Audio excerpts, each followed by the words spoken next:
আমি ডেঙ্গুর ভয়ে ভীত, সন্ধ্যার আগে আমি মশারির ভিতরে ঢুকে যাই। কবরের ভিতরে যে আমাকে দুই মুখলা ভয়ঙ্কর সাপ দংশন করবে, সেই ভয় কি আমার আপনার হৃদয়ে আছে? বিল্ডিংয়ের কাজ শুরু করেছি, রড, সিমেন্ট, রাজমিস্ত্রি এগুলো নিয়ে এত ব্যস্ত। ইতিমধ্যে বিল্ডিংয়ের কাজ শেষ হয়েছে।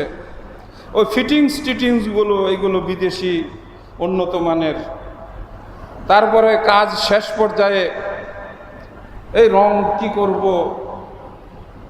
তারপরে আবার ছেলেটা বড় হয়েছে, তাকে ইউনিভার্সিটির পড়ান। এত কিছুর ভিতরে থাকলে ওই জগৎ, ওই এলাকাটা নিয়ে কি চিন্তা ভাবনা করার আমাদের সময় হয়? আসলেই কিন্তু মনের কথা বলছি, একটু দেখেন তো ভেবে। আচ্ছা, নতুন বানানো বাড়িটাতে আপনি কয়শো বছর থাকবেন? যার বয়স 70, আমি এরকম মানুষকেও দেখছি কি যত্ন করে বাড়ির কাজগুলো দেখাশোনা করে।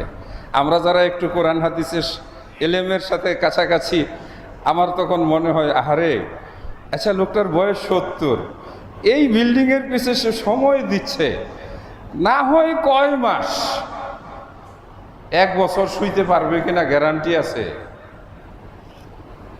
যেই জগতে 1 বছর নয়, 2 বছর নয়, 1000 বছর নয়, লক্ষ বছর নয়, কোটি কোটি বছর থাকতে হবে, ওই জগৎ, ওই জীবন নিয়ে মাঝে মাঝে কি আমাদের বসে একটু ভাবনার, ওই জগৎ সম্পর্কে একটু খোঁজখবর নেওয়ার, ওই জগৎ সম্পর্কে একটু আলোচনা করার, একটু মাঝে মাঝে শরীরটা ঝাঁকি দিয়ে একটু চোখের পানি ছেড়ে দেওয়ার। আল্লাহ, আল্লাহু আকবার, আল্লাহ। এইভাবে কোনোদিন বলি যে ও আল্লাহ, এতটুকু একটা ছোট্ট মশা, এর ভয়ে সন্ধ্যার আগেই মশারিটা নাই, বাড়ির সব বোতল টোতল ভেঙে পানি পরিষ্কার করে রাখছি, কিন্তু যেখানে 2 মুখা, মুখ হবে কয়টা? 2টা, রং হবে কালো, ভয়ঙ্কর, দেহটা চোখের পলকে মিশমিশে কালো হয়ে যাবে। একটা ছুবল মারলে এই সাদা শরীরটা কালো হয়ে যাবে। ওর এত বিষ, 40 বছর পর্যন্ত মরবে না তো, কারণ ওই জায়গায় তো মৃত্যু নাই, মরে গেলে তো বেঁচে যেতাম। নিশ্চয়ই আপনার আলেমুল আমাদের কাছে এগুলো একটু জেনেছেন। কোন জগতের কথা বলতে চাচ্ছি? মাঝে মাঝে একটু চিন্তা ভাবনা করা দরকার না? আজকে যে আয়াতগুলো আমি পড়েছি, এই সবগুলো আয়াতই হচ্ছে হাসরের মাঠ সম্পর্কে। হ্যাঁ, আমরা আমাদের অত্যন্ত সুপরিচিত পল্টনের ময়দান, রমনা পার্ক, গুলিস্তান অথবা স্টেডিয়ামের ফাঁকা জায়গা, মাঠ দেখেছি, এগুলোতে আমরা যাই, চলে আসি।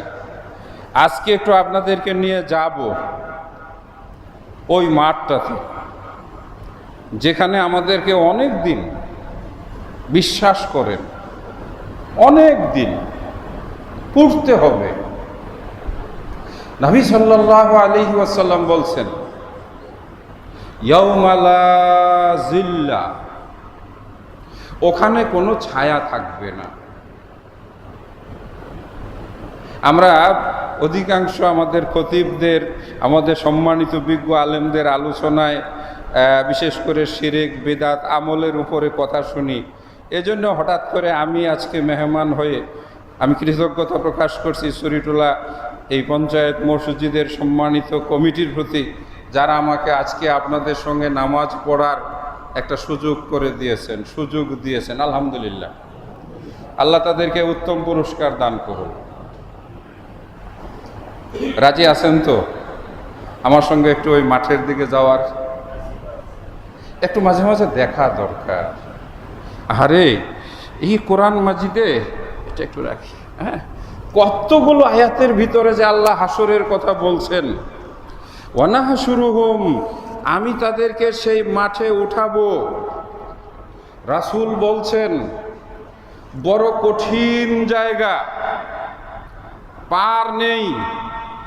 আমি আহমদুল্লাহ এই মুহূর্তে মাটির উপরে, সূর্য ডোবার পরে আমি মাটির নিচের বাসিন্দা হয়ে যেতে পারি। আমি ডেঙ্গুর ভয়ে ভীত, সন্ধ্যার আগে আমি মশারির ভিতরে ঢুকে যাই।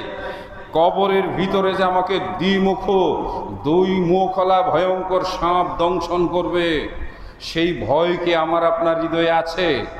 আপনাকে আমাকে যে সূর্যের প্রখর তাপের ভিতরে একদিন আর দুদিন নয়, 1 বছর আর 2 বছর নয়, কোরআনের ভাষায় আল্লাহ নিজে বলেছেন ওই দিনের একদিন আমাদের 1000 বছরের চাইতেও লম্বা দীর্ঘ। আরেক আয়াতের ভিতরে আল্লাহ বলেছেন ওই দিনের একদিন আমাদের 50,000 বছরের সমান। কিভাবে যে কাটবো? নবী মুহাম্মদুর রাসূলুল্লাহ সাল্লাল্লাহু আলাইহি ওয়াসাল্লাম বলেন আমার উম্মত তার ঘামের মধ্যে পা ডুববে, হাঁটু ডুববে, কোমর পর্যন্ত হয়ে যাবে শুধুমাত্র তার শরীরের ঘামে। শরীর থেকে যে ঘাম বের হবে, কথা সত্য। আপনি যদি অবিশ্বাস করেন, আপনাকে আমি বলবো ওয়েট এন্ড সি, একটু অপেক্ষা করেন। মাঝে মাঝে একটু কাঁদা দরকার, একটু এরকম ভয়ে কেঁপে ওঠা দরকার। আয় আল্লাহ, এটাকে খাউফ বলা হয়। আল্লাহর ভয়ে যদি আপনার শরীরটা কেঁপে ওঠে, আপনার শরীরের একটা পশম যদি ভয়ে দাঁড়িয়ে যায়, হতে পারে রে বাবা, হে যুবক, এই কোটি কোটি মানুষের ভিতরে এসে ডাক দিয়া বলবে এই আসো। বলবে কোথায়? যে তোমাকে আল্লাহ তাআলা, দয়াময় আল্লাহ তাআলা তোমার জন্য একটা স্পেশাল ছায়ার ব্যবস্থা করেছেন। আল্লাহু আকবার। কাঁদেন না একটু, ভাবেন না একটু? আপনি ওই মাঠে এখন দাঁড়ানো আছেন। আমি একটি হাদিস পড়েছি, হাদিসের অনুবাদ করব। বুখারী শরীফের কিতাবটা কেন নিয়ে আমি দাঁড়িয়েছি?